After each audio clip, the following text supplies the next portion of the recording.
Hello everyone. Back again with some more lo-fi yoga. Today we're reading from the Weird Museum series by Robin Jarvis. So before I get into that, let's go ahead and take a deep breath in for 1, 2, 3, 4. Hold. 3, 2, 1. And breathe out. 2, 3, 4. There stood Miss Celandine Webster, arrayed once again in ruby velvet, with her faded golden plaits hanging on either side of her walnut-like face. The old lady was almost overcome with joy. "Did I creep ever so silently, like a tiny beetle?" she asked Neil, hissing through her goofy teeth. "Did you not hear my feet tapping over the floor?" "No," Neil answered, disconcerted to observe that the barmy woman was not wearing any shoes and that her pale lilac stockings were full of holes. "I didn't hear a thing. Who were those people?" "I am so glad," she confided, ignoring the question. "I'm not supposed to be down here, you see. Ursula doesn't let me. She says I mustn't, but I can't help it." Lowering her voice and padding closer to Neil, she roamed her bright black eyes around the room to see if anyone was listening, then added in a conspiratorial whisper, "I like to dance through the galleries, you see, and Ursula bullies us most dreadfully." Running her fingers over a case containing jars of pickled snakes, she stretched out like a sun-baked cat and dreamily laid her head upon the glass. "I adore this place," she confessed. "I know every corner, every surface, every dark chink. Much more than Ursula. She thinks that just because she's the eldest, she always knows best. But that isn't always true, is it? I know lots of things, secret things, that she doesn't. Sometimes I come down here at night. I do, I really do. And she isn't any the wiser. Never caught me yet, and I've been doing it for ever so long now." She giggled wildly, then straightened and began to slowly dust the case with one end of one plaque, her glittering eyes fixed intently upon Neil. The boy began to feel uncomfortable and wanted to get away from this alarming old crone. There was no knowing what was ticking away in her jumbled-up mind. "They look different in the dark," she said abruptly. "They?" Neil repeated. "Who does?" Miss Celandine spread her arms wide and danced around in a tight circle. "Everything does. My friends. I have friends in the night. They speak to me. Ursula would be very cross if she knew. She would, I know she would. She doesn't want me to have any friends. She never has. Poor Veronica and me have never been able to have any callers, not a one." A self-pitying sob choked her speech, and she stared morosely down at her big dirty toe, which was poking through her stocking. "There hasn't been a gentleman here for ever so long," she warbled. "No kind nobleman or gentle knight, no hero to climb the wall or slay the dragon. Not since the tapestry was ended, not since Ursula broke the loom and our labors were over." Neil looked at her dubiously. Miss Celandine didn't seem very well. She had begun to sway and was constantly turning her head from side to side. Are you all right?" he asked. "Shall I fetch someone?" The old lady put a hand to her wrinkled temple. "That was it," she uttered in a fretful moan. "That was the end. I was supposed to be the mother, wasn't I? Red for the mother, white for the maiden, and black for the crone. That's how it was supposed to be. And yet we all remained maidens, not just Veronica. The child I was supposed to bear, she who could assume the terrible burden and cast off our threads, was never born, so we too are doomed, just like the rest. But if Ursula had never used the loom, then the root would have been destroyed, and the end of light and life would have come all those years ago. Now look at us. Such is the price we have paid. The tapestry was never completed, you see. And now I'm afraid it's too late. We have withered alongside the root. Ursula's waited too long. She has. What if the child refuses to come to us? What if Ursula is mistaken, and she isn't the one?" Neil began to edge towards the door. She had pulled a face that suggested she was about to cry, and he had had quite enough of her. "I'll just go and see," he began, but Miss Celandine gave a dismissive cry, then ran past him and squashed her nose flat against the window. "Did you see it?" she demanded excitedly. "Did you see them?" The boy halted by the door.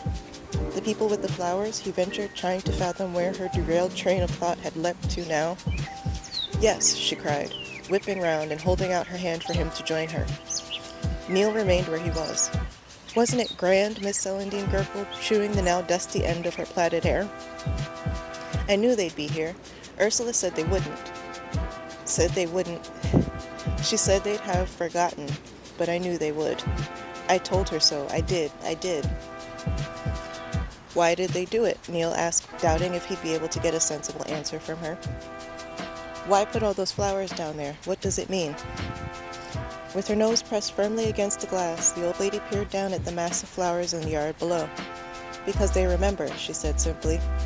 "Ursula always says they won't be here, and I always say they will. She thinks I don't know anything, but I know enough to get away from her when I want to. You've seen me. You know I can." "What does your other sister say about those people?" "Veronica," she cooed, tilting her head to one side. "Veronica says nothing. Veronica never even looks out the window to watch them. She'd rather eat jam and pancakes. She adores jam and pancakes. I say they're too sweet, but she won't listen. Oh no. And Ursula lets her eat far too many. If I want anything, I have to stamp and cry before she'll allow it. And even then..." A soft chuckle shook her velvet-covered shoulders as she tenderly stroked the windowsill. "But I will watch them," she admitted. "I do, and I know Ursula does when she thinks we're not looking. I've seen her smile. I have. Do you know who those goodly folk are?" The direct question startled Neil.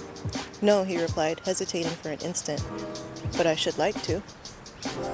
Miss Celandine left the window and hugged herself smugly. "Then I shan't tell you," she teased, "except to say that they were all well-wishers. Yes, that's it. But this isn't why you're here. No, it isn't. Not that. First things first, you know. Another little task lies in wait for you, a most vital one. A long time has Ursula spent hatching and planning, oh yes, and now she's ready. Oh, but without me you couldn't do it, and we would all be lost. Celandine is to be important again, like she was when the rhyme of the ash was first sung, and the lords of ice and dark had been dispelled. When the first terrible strand was measured and spun, and the 4 white stags still roamed around the pool.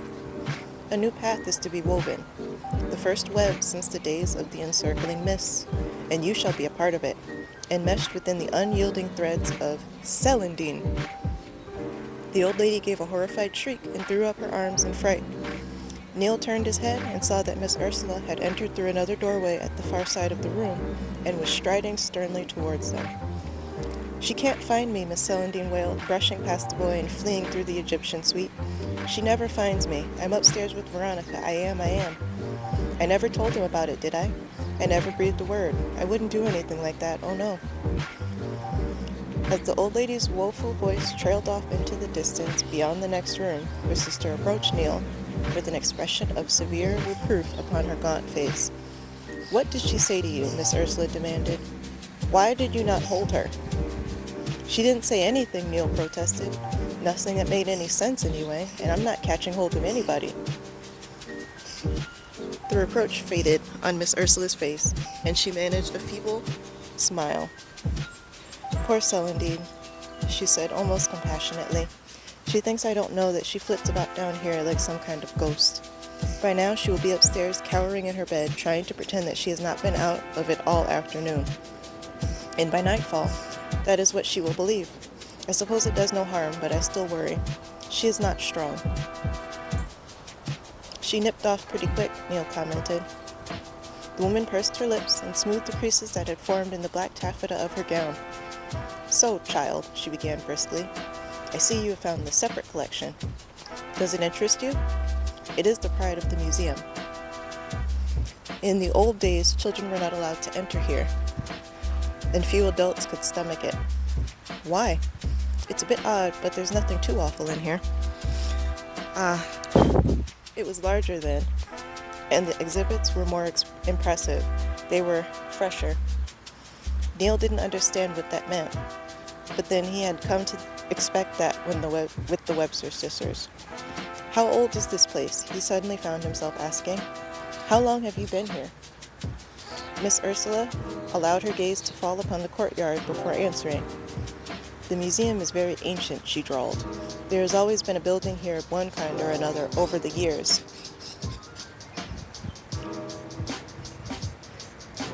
But it has not always been a museum. You understand.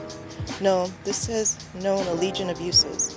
My family has owned it for quite some time now, and my sisters and I are very proud of it. Although architects despise the place because of its imperfections, they are the reasons for our unshifting devotion. It has been added to, you see. The building has changed with the ages.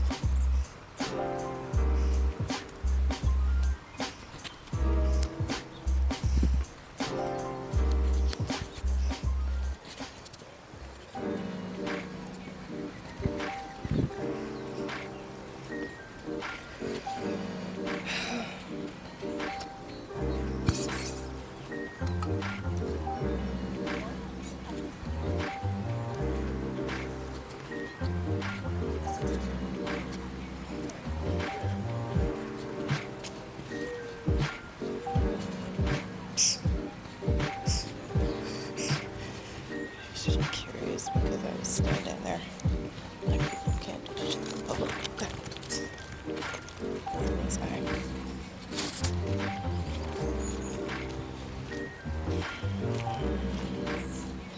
The building has changed with the ages, growing another room here, adding a window there, until it is as you see it now.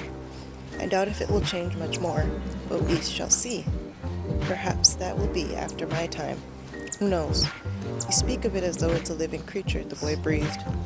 I'm certain I gave no such impression, she retorted. Now I must go to my poor sisters. It is growing rather dark, child. Should you not be making your own way home? I was just about to. Then be quick about it. Neil walked towards the Egyptian suite, but wavered at the entrance. Miss Webster, he began. Who were those people outside before? Your sister said they were well-wishers. Who were they wishing well?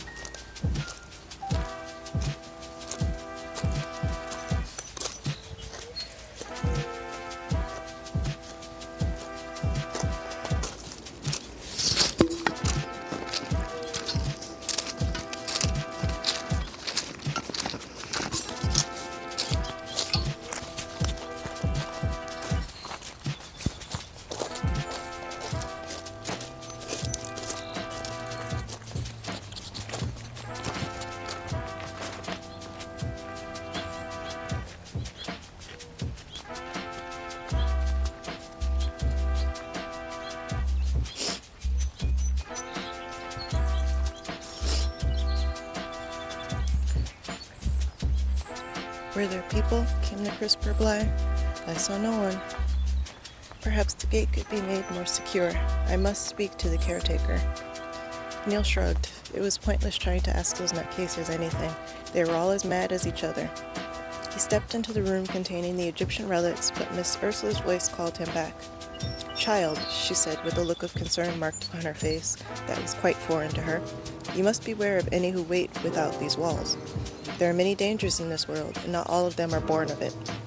Should you meet anyone beyond these gates, do not speak to him. Do not tell him your name or why you are here. Harm comes in many guises. Remember that. I will, he answered, wondering if she was telling him not to speak to strangers. I know all about that, thanks. The concern vanished from the old lady's face, and she assumed her stern aspect once again. Then you had best be gone, she advised. This is no place to be after night falls. It is not safe. I mean, of course, that you may fall and injure yourself. Neil gave her a humoring nod and set off through the darkening rooms. Making his way homeward, he suddenly realized he hadn't eaten any lunch and was ravenous. A growl from his stomach confirmed this, and he quickened his pace, retracing his steps to try and find the landing and the stairs once more. But Neil didn't find the landing, since the rooms he found himself in appeared strange and unfamiliar.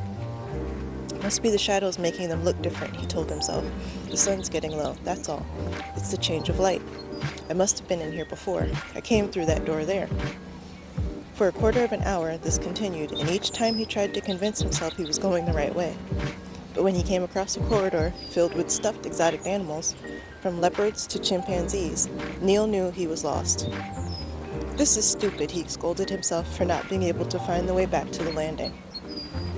It was like being lost in a bewildering maze that continually altered and changed as he moved through it, and a growing fear spread through him. There was no way he wanted to be stuck on the first floor all night. He wasn't afraid of the dark like Josh, but his courage had its limits, and he had no desire to test them. The light outside was already beginning to dim. Anxiously, he quickened his pace and hurried into the next room. Without warning, he found himself in the corridor filled with the dusty results of the taxidermist's art again, and 100 blank faces watched him snarl in frustration and kick the door jamb. Neil was becoming afraid. This wasn't natural. A wild, crazy suspicion was forming, and he didn't like it. The building, he whispered, is deliberately misleading me, trying to trick me. It knows where I am, can feel my movements. Realizing how foolish this sounded, he tried to laugh, but only managed a thin squeak. Get a grip, he told himself firmly. Got to be a perfectly reasonable explanation. I turned off wrong somewhere, just go back and... Running frantically, he sprang into a completely new room that contained nothing but an old armchair. Giving a dismal howl, the boy spun on his heel. Panic had seized Neil entirely, and flying blindly through door after door, he blundered into the mounting shadows with terror filling his heart. Some evil intelligence was behind all this, some malignant mind controlling the interior of the museum, leading him deeper and deeper into its heart, watching his movements as it had watched him playing in the yard. Was it guiding him to itself? If so, what for? What would he see? At the end of his stumbling search, what crouching horror would confront him? He would be too tired to fight the creature off. That was why it was doing this. When the end came, he would be utterly exhausted, too spent to defend himself. His eyes stinging with anguished tears, Neil burst through the gathering darkness and yelled at the top of his terrified voice, "Stop it! Let me out! Let me go!" From the gloom, something rose up and caught hold of his foot. Neil screamed as he fell and crashed to the floor with a heavy thud. Get off, he bawled, tugging his foot free. The sweat was streaming down his face as he stared fearfully into the dim shadows before him. Then he gave a choking cry as he saw that it was only the corner of a rug that he had tripped over. I'm getting as potty as them upstairs, he muttered. Then he realized where he was, and his spirits plummeted lower than ever. He was in the separate collection, and above him was the cabinet containing the Eye of Baylor. Neil shuffled backwards. Either it was his imagination or a trick of the falling light, but in a deep crevice that scored the leathery surface, he thought he saw a glimmer of red. Let me out of here, he called again. Stop, please. The silence in that eerie room almost deafened him, but he was too petrified to get back on his feet. Sinister shapes crowded behind the cabinets, a terrible silent throng that waited for its moment. Then, from an unseen point beyond the cases, there came a voice. Hey kid, it yelled. Cool it, will you? It's just this heap of bricks toying with you and having its fun. Neil slid across the floor as he scrambled to his feet. He hadn't a clue who had spoken, but it was muffled, as if it had come from inside one of the display cases. Hey, leave the kid alone, the voice yelled again, emitting a high-pitched screech. The boy hurtled from the room and then, 3 minutes later, found himself standing on the landing. With his knees trembling and the breath wheezing in his chest, Neil hurried down the stairs as the awful thought flashed horribly bright in his mind. Who had spoken? When Neil finally returned to the apartment, he made no mention of the disturbing experience on the first floor, and when his father asked what he had been doing, he merely shrugged and mumbled that he had been wandering around. Now he was safe and surrounded by everyday normal objects with the television droning away in the background. His fears seemed foolish and absurd.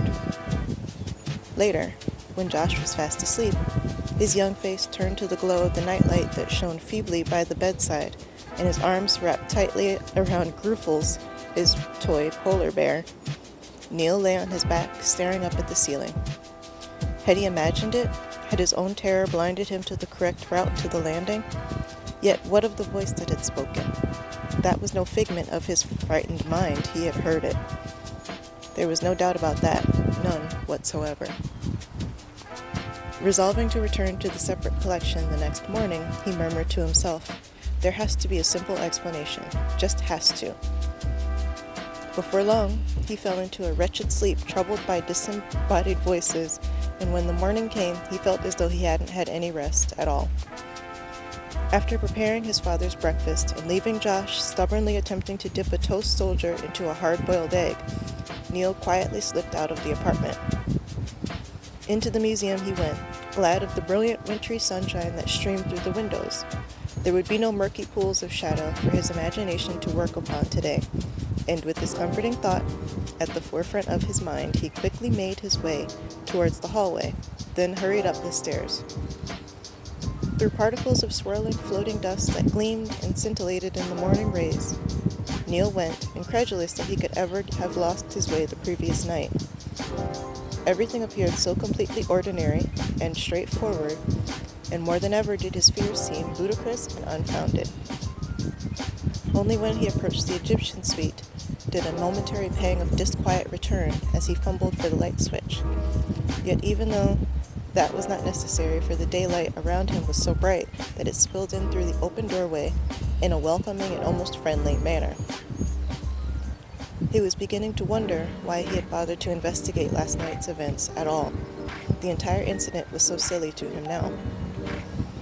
I suppose I might as well while I'm here, he decided, stepping briskly into the separate collection. The room appeared smaller in the stark, unforgiving glare of morning. The oak-paneled walls were riddled with woodworm. The varnish on the paintings was cracked and flaking, and the glass panes in several of the display cases were fractured and held together by gummed tape. One of the cabinets was missing a leg, and the damaged corner was supported by 3 fat books. Like the Webster sisters themselves, the place had the air of faded elegance, a thing once fair and lovely carried too far beyond the span of its natural life. Neil gave a faint, embarrassed cough as he recalled the terror that had been so convincing and real to him. Still, I'm not surprised, he consoled himself. Not with all these grizzlies. You could believe anything here. But this did not explain the voice that he was certain he had heard. No matter how frightened he may have been, he had not dreamed that up. In amongst the cabinets Neil walked, casting his gaze this way and that, searching for an answer to this perplexing and disturbing riddle. A theory had occurred to him early that morning, that the answer might lie in some mechanical device hidden in the room. Perhaps there was an old intercom system here, or maybe someone had left a radio behind, and this was the evidence that he hunted for. Peering beneath the tables and cases, he looked for a telltale wire and listened for the faint crackle of a radio signal, but there was nothing. All that was in the room with him was the collection, and however much Neil tried to be rational and dismiss the horrendous possibility of a supernatural answer, the prospect would not be subdued, and kept rearing to the surface of his thoughts. It was impossible not to think of it, for he was surrounded on all sides by macabre and gruesome artifacts, and that morning he discovered many that he had not noticed before. Beneath 2 domes of glass, set upon either end of a stout table whose legs were carved into the scale-covered claws of a huge lizard, were the preserved and ancient remains of 2 ravens. Neil stared at them and looked for any accompanying label, but there was none, and he wondered why these mangy specimens had been kept at all. Whoever had stuffed them hadn't done a very good job. Their plumage was patchy, and the bottom of the dome was covered in fallen feathers. No glass eyes gazed out from their balding skulls. Instead, there was a sunken knot of papery skin, stretched and torn over the fragile bone. One of the birds had fallen from its artificial perch, and a shriveled eye socket was pressed against the curving glass, as if it was squinting lecherously at the outside world. The beak of this ogling imp was hanging wide open, for the flesh that had once kept it in place had crumbled. So not only did it appear to leer, but this chance imitation of a hearty grin suggested that the creature was enjoying itself immensely. Neil scowled at the raven. It looked as though it was laughing at him, and he gave the dome a flick with his finger that made the glass chime like a bell of fine crystal. "Well, beak features," he said, "it can't have been you I had heard last night, or maybe you had a parrot friend around?" With a dismissive grunt, the boy moved through the room, then paused when he remembered the row of shrunken heads. "Come off it," he tutted scornfully. "Those things are dead. Whenever I heard, it certainly wasn't any of them." Despite this, Neil wandered over to this chilling display and took another look at the ghoulish tribal heads hanging there. "All right," he began with mock sternness. "Own up. Which of you was it? Who likes frightening people half to death? I won't be cross if you just tell me. Is it because you've got nobody to talk to? He managed a weak chuckle at the pathetic joke, then really laughed at how stupid all this was. I'm glad I never mentioned this to anyone, he sighed. Dad would have put me upstairs with the rest of the crazies. Neil Chapman, you're losing it. Still laughing, he gave the shrunken heads a farewell wave. Probably couldn't speak English anyway, he chortled before his stomach began to growl, and his thoughts turned towards the breakfast he hadn't eaten. Sorry, lads, gotta go. Don't want to waste away like you, do I? Hey, pipe down, will ya? Neil froze, and his previous terror came crashing in on him in spite of the glorious sunshine that filled the room. Who said that? He spluttered. Oh, it's getting so you can't get any peace, not nowhere these days. The voice was muffled, irreverent, and to his surprise, spoke with a broad American accent. It sounded ordinary enough, but Neil could not keep his hands from shaking. Whoever was speaking was definitely in the same room, but where? He could only see the display cases, and there was no one else present, at least no one visible. Where are you? He called, nervously eyeing the doorway and longing to sprint over to it. Quit bawling, will ya? If there's one thing gets up my nose, it's noisy kids. Didn't you make enough racket last night? With hesitant steps, Neil began to move in the direction of this belligerent voice. It appeared to be coming from within one of the cabinets, and the boy steeled himself for whatever he might find. Bad enough hearing them screwy dames, it continued. Now I gotta put up with you? I didn't think the neighborhood could get any worse. Shoulda known better.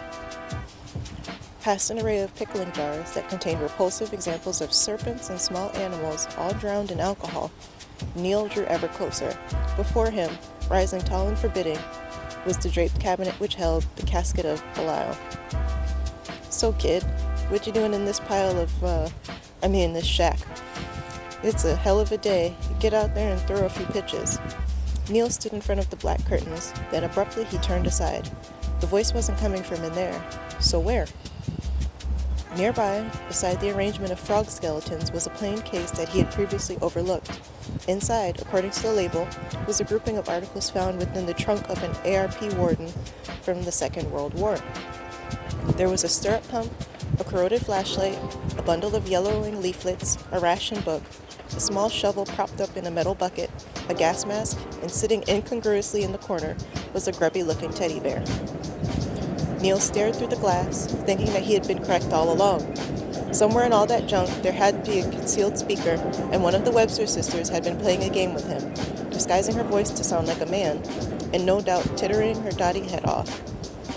Huffing in disgust, he ran his eyes over the walls. She was probably hidden behind a secret panel and watching him through a tiny hole, or through the eyes of a painting.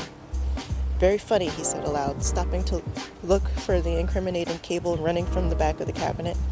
When he failed to find it, he cupped his hands round his face and leaned against the glass, peering inside. Must be in there, he muttered, glaring at the suspiciously bulky pile of papers. You'd think pensioners would have something better to do with their time. Gormless old duffers. Groaning wearily, Neil shook his head. Okay, he called to the unseen old woman hiding in the wainscoting.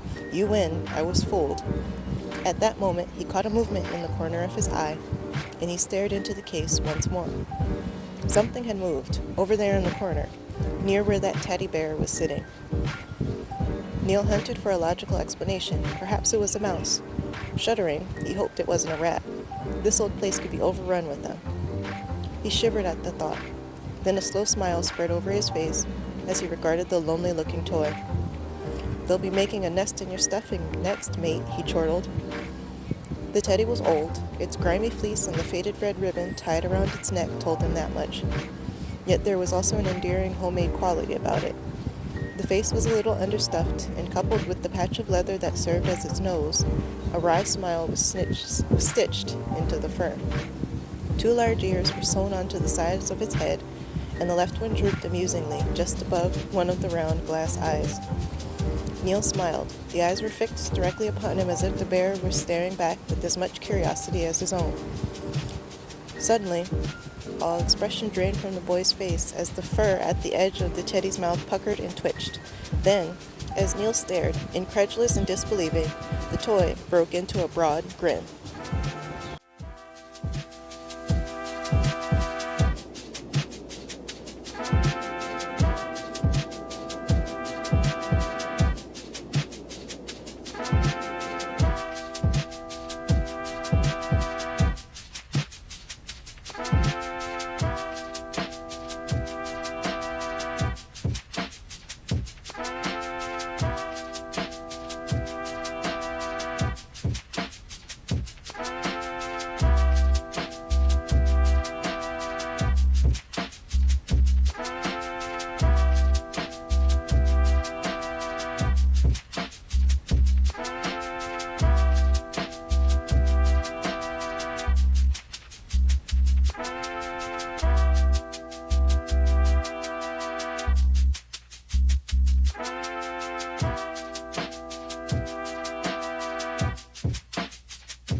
I just wanted to say thank you guys so much for sitting with me through the read, and I hope you enjoyed it. And before we head on our way, let's go ahead and take a deep breath in for 1, 2, 3, 4. Hold. 3, 2, 1. And breathe out. 2, 3, 4. Thanks again, and I hope you enjoy the rest of your day.